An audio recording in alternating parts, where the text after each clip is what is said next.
வீடியோக்குள்ளே போகிறதுக்கு முன்னாடி அனைவரும் ஷேர் பண்ணிடுங்க. நீங்கள் சப்ஸ்கிரைப் கூட பண்ண வேண்டாம். அதே போல் லைக், கமெண்ட் எல்லாம் கூட தேவையில்லை. ஷேர் மட்டும் பண்ணிடுங்க உங்கள் ஃப்ரெண்ட்ஸுகளுக்கு எல்லாத்துக்கும். அனைவருக்கும் வணக்கம். குறிப்பாக இளம் தலைமுறையினர், அதாவது இந்த தாவேகாவுக்கு வாக்களித்த கல்லூரி மாணவர்கள், கல்லூரி பெண்கள், இளம் வயது குடும்ப பெண்மணிகள், மற்ற விஜய் பிடிச்ச குழந்தைகளுக்காக ஓட்டு போட்டவர்கள், இவர்களுக்கெல்லாம் பார்த்து நம்ம பரிதாபப்பட வேண்டியது தவிர வேறு ஒன்றும் சொல்கிறதுக்கு இல்லை. நீங்கள்லாம் ஏமாந்து விட்டீர்கள் அப்படிங்கிறத தெளிவாக இந்த வீடியோவில் பார்த்துருவோம். மாற்று அரசியல் அப்படின்னா முகரை மட்டும் மாற்றி வச்சுட்டு அது மாற்று அரசியல்ன்ட்டு பல பேர் நினச்சிக்கிட்டு வாக்களிச்சிருக்கிறீங்க. முகரைக்கும் நாட்டு நடப்புக்கும் எந்த விதமான சம்பந்தமும் இல்லை. விஜய் அண்ணா தான் பிடிக்கும் அப்படின்ட்டு வாக்களிச்சிருக்கிறீங்க. விஜய் அண்ணாவுக்கு என்ன தெரியும்? நடிக்கிறது மட்டும்தான் தெரியும். அரசியலில் பல அறிவு வேணும். ஒரு பூகோள அறிவு வேணும். அதே போல் இப்போ மேட்டூர் டேம் உடஞ்சதுன்னா என்ன ஆகும் அப்படிங்கிற அறிவு வேணும். அந்த அறிவெல்லாம் விஜய் அண்ணாக்கிட்ட இருக்குது அப்படின்னா அதெல்லாம் கேள்விக்குறி தான். உங்களுக்கே தெரியாது. அப்போ விஜய் அண்ணாவுக்கு எப்படி தெரியும்? படிப்பறிவு இல்லாதவங்களுக்கு. கல்லூரியில் படிச்சுட்டா படிப்பு ஒரு காகிதத்தை வச்சுட்டா நான் பட்டதாரின்னு நம்ம முடிவு பண்ணிடக்கூடாது. வாக்களித்த அனைவருக்கும், என்னை நம்பி வாக்களித்த அனைவருக்கும் நன்றி. உங்கள் நம்பிக்கைக்கு பாத்திரமாக நடந்து இந்த ஆட்சியை நல்ல விதமாக கொடுப்பேன் அப்படின்ட்டு ஒரு வார்த்தை நன்றி சொல்லியிருக்கணும். இவ்வளவு மக்கள் தேர்ந்தெடுத்துருக்கிறீங்க. ஒரு 5 நிமிஷம் இந்த நன்றி சொல்கிறதுக்கு டைம் இல்லாத அளவுக்கு அங்கே என்ன பெரிய இதாகி போச்சு. சினிமாக்காரனுடைய ஒரு இறப்பு இதுக்காக போகிறதுக்கெல்லாம் நேரம் இருக்குது. ஆனால் வாக்களித்த இளைஞர்களுக்கு, மக்களுக்கு நன்றி சொல்ல நேரம் இல்லை. இதிலேருந்து தெரிஞ்சுங்க, இவங்கெல்லாம் வாழ்க்கையில் எந்த ஒரு அரசியல்வாதியாக மாறும் பொழுதே அவன் முழுமையான அரசியல்வாதியாக மாறிடுவான். இவன் ரொம்ப மோசமான அரசியல்வாதியாக மாறியிருக்கிறாங்கிறத வாக்களித்தவர்கள் புரிஞ்சுக்கணும். இப்படி வாக்களித்தவங்களுக்கு ஒரு எச்சில் இலையை போல தான் நீங்கள் காட்சி அளிக்கிறீங்க. விஜயை பொறுத்த வரைக்கும் நீங்கள் எல்லாம் எச்சில் இலைகள். நன்றியெல்லாம் சொல்ல வேண்டியதில்லை. சாப்பிட்டுட்டு தூக்கி வீசிட்டு போய், அதாவது சலூனுக்கு போகிறோம், முடி வெட்டிட்டு அந்த முடியை நம்ம என்ன பண்ண போகிறோம்? திரும்பியும் கூட பார்க்க மாட்டோம். அந்த மாதிரி ஒரு நிலைமையில் தான் வாக்களித்தவர்கள்லாம் இருக்கிறீங்கிறத புரிஞ்சுக்கணும். இந்த மாதிரி ஆட்களெல்லாம் ஆட்சி செய்தால் எப்படி இருக்குது, என்ன லட்சணத்தில் இருக்கும் அப்படிங்கிறத ஆட்சி நடக்கும்போது நீங்களே புரிஞ்சுக்குவீங்க. இந்த அரசியல் கட்சியில் இருக்கிறவனுக்கு தான் டிவியில் நடத்துறது. எல்லா டிவியிலும் அரசியல் கட்சி சார்புள்ளது இருக்கும். அதே போல் யூடியூப் அப்படித்தான் இருக்குது. 99% இந்த கட்சிக்காரனுக்கு தான் வச்சுருப்பானுங்க. இதையெல்லாம் அவனுக்கு திருப்பி ஒரு பொய்யை திருப்பி சொல்லிகிட்டே இருப்பானுங்க. அதை நிஜம் நினச்சிட்டு நீங்கள் அப்பாவிகளாக இருக்கிறீங்கிறது தான் உண்மை. உங்களை நீங்களே கண்ணாடியில் பார்த்து கேள்வி கேட்டு பாருங்கள். நீங்கள் எவ்வளோ பெரிய ஏமாளிகள்ங்கிறது தெரியும். ஒரு தீய சக்தின்னு சொல்லிட்டு அவனுங்களோட கூட்டணி இருந்த ஒரு 4 கட்சியில் கூட்டிகிட்டு ஆட்சி அமைக்கிறேன்ட்டு ஒருத்தன் செய்கிறானா? உங்கள்கிட்ட கேட்டானா? தீய சக்தின்னு சொன்னானா இல்லையா? அப்போ உங்கள்கிட்ட கேட்டிருக்கணுமில்ல, மக்கள்கிட்ட கருத்து கேட்கணுமில்ல. இந்த மாதிரி எனக்கு வாக்களிச்சிங்க, அறுதி பெரும்பான்மை இல்லை. இந்த மாதிரி நான் தீய சக்தியில் இருக்கிற 4 கூட்டணி கட்சிகளை கூப்பிட்டு ஆட்சி அமைக்கலாமான்னு கேட்கணுமில்ல. இவன் நன்றியே சொல்லலை. இவன் நேரத்துக்கு போய் கேட்க போகிறான்.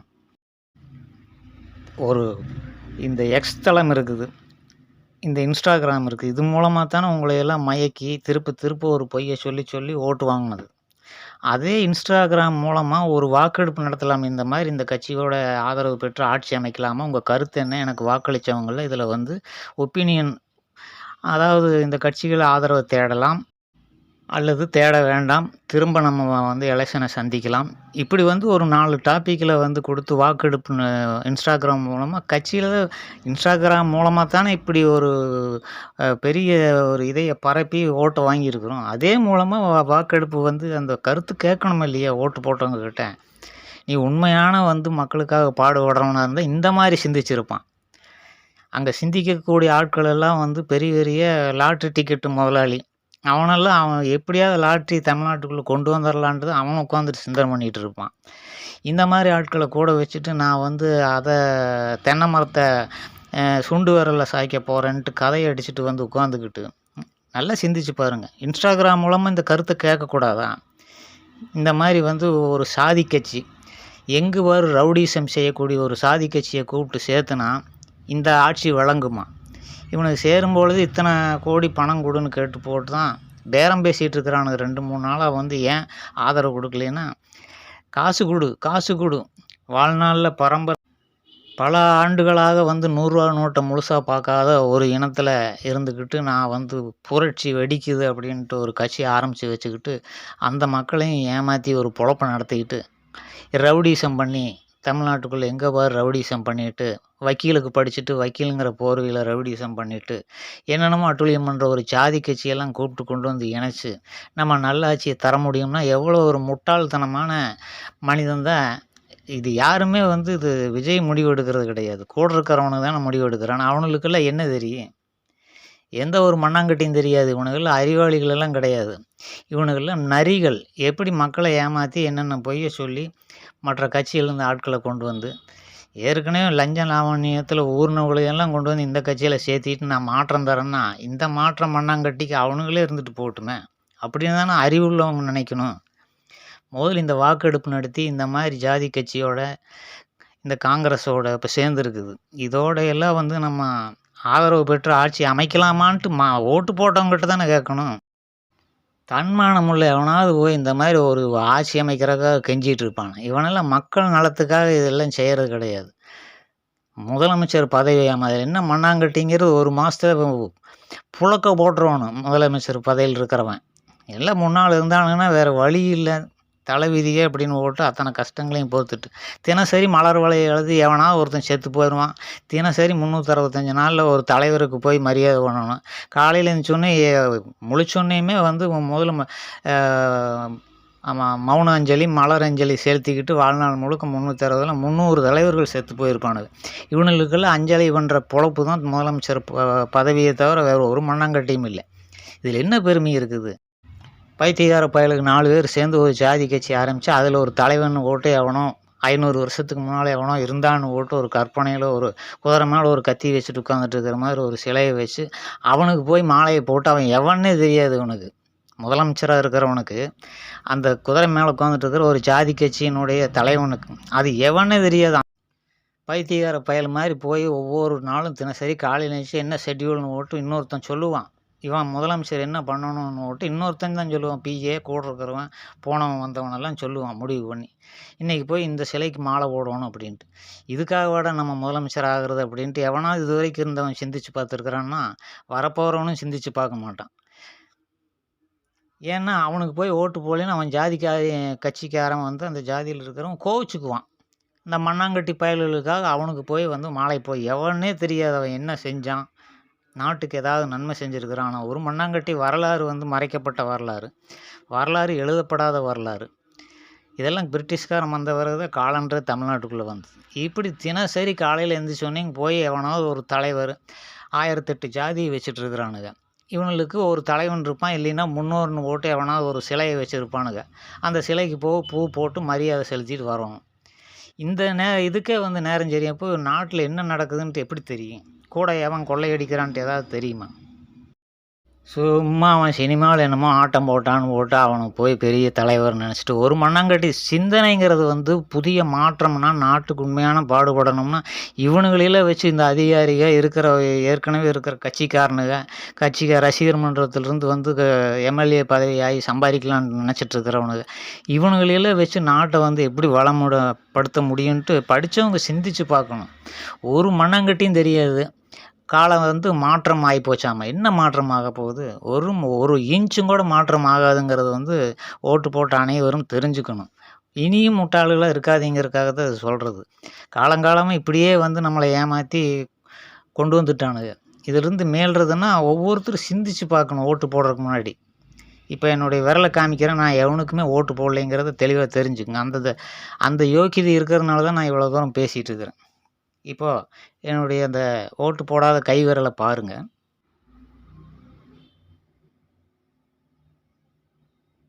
சில பேர் சொல்லுவாங்க நோட்டா அப்படின்னு ஒன்று இருக்குதுல்ல, அந்த மாதிரி இதில் போட்டிருக்க வேண்டியதானே அப்படின்ட்டு. அதுலேயும் வந்து நோட்டாவில் போடுறவனுக்கு பாதி பேர் யார்?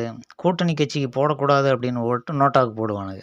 இந்த மாதிரி ஒரு கேன கும்பலும் இருக்குது. அந்த கும்பலோடு சேர்ந்து நான் எதுக்காக போய் சேரணும்? ஓட்டே போடலைன்னா நான் எவனுக்கும் எந்த ஒரு அறிவிலி கூட நான் சேரலை அப்படிங்கிறது, மக்களோட சேரவே இல்லைங்கிறதுக்கு இதுதான் ஆதாரம். நான் வந்து அனைவரையும் ஓட்டு போட வேண்டாம்னு சொல்லலை. எனக்கு என்ன தகுதி இருக்குதுன்னு சொல்லிகிட்டு இருக்கிறேன். நீங்கள்லாம் வந்து சிந்தனை செஞ்சு இப்போ இன்ஸ்டாகிராம் மூலமா அவன் சொல்லியிருக்கலாமா? வேண்டாமா?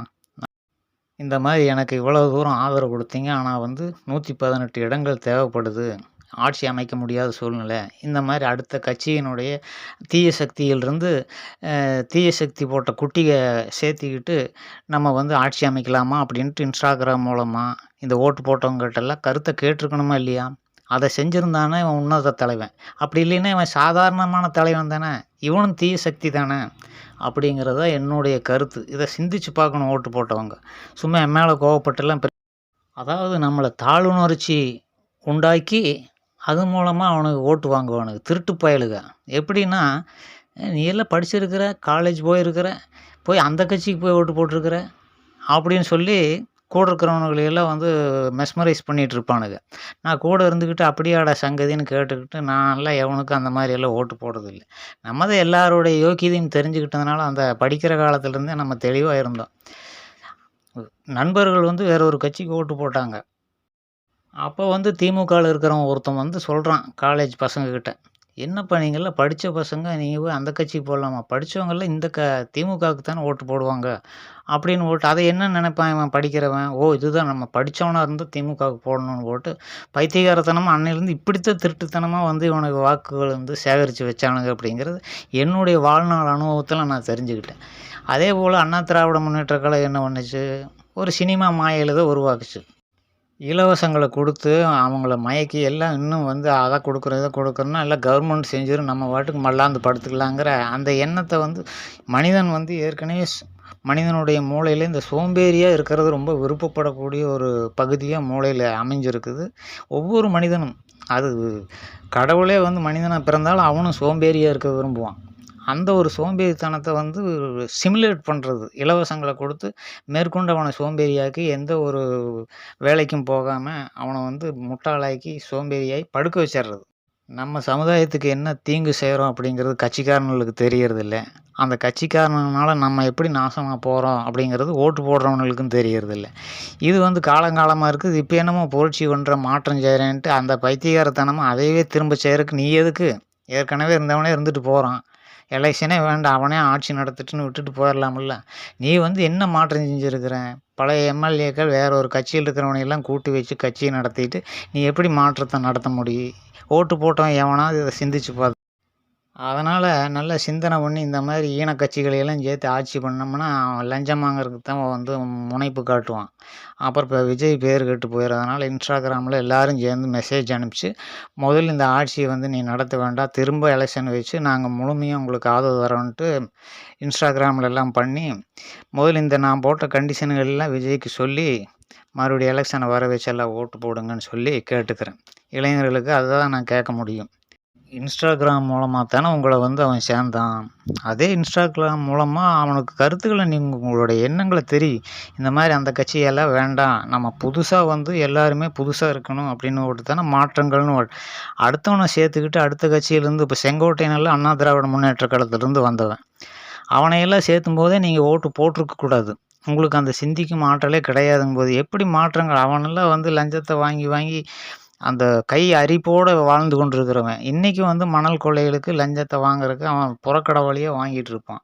இதையெல்லாம் வந்து தெளிவா வந்து விஜய்க்கு சொல்லி, அடுத்த கட்சியிலிருந்து வந்தவன எல்லாம் கட்சி விட்ட நீக்கிட்டு, புது ஆட்கள வந்து உண்மையான ஐஏஎஸ் அதிகாரிகள போன்றவர்கள நல்ல ஒரு அறிவுள்ளவர்கள கட்சியில இணைச்சு, மீண்டும் எலெக்ஷனை சந்திக்கும்போது உறுதியா ஜெயிக்கலாம்னு சொல்லி ஆறுதல் குடுத்து, இந்த ஆட்சிய வந்து ராஜினாமா பண்ண சொல்லுங்கன்ட்டு நான் கேட்டுக்கிறேன். அடுத்த எலெக்ஷன்ல வந்து எந்த ஒரு வேற கட்சிக்காரனும் இந்த கட்சியில இருக்கக்கூடாதுங்கிற ஒரு கட்டளைய போட்டு நீங்க வாக்களிங்க. அப்படி செஞ்சா தான் வந்து நீங்க எதிர்பார்க்கக்கூடிய ஆட்சியானது தமிழ்நாட்டுல மலரும். அதுவரைக்கி எத்தனை ஜென்மங்கள் எடுத்தாலும் வந்து மலரவே மலராது அப்படிங்கிறத புரிஞ்சுக்கிட்டு, நீங்க கட்டளை போடணும். ஒரு தலைவனுக்கு ஓட்டு போடுறவன் தான் கட்டளை போடணும். இப்படி இருடா அப்படின்ட்டு. உன்னுடைய சௌகரியத்துக்கு இருந்துட்டு நீ வந்து எங்ககிட்ட ஓட்டு கேட்டீன்னா, அது என்ன நியாயம்?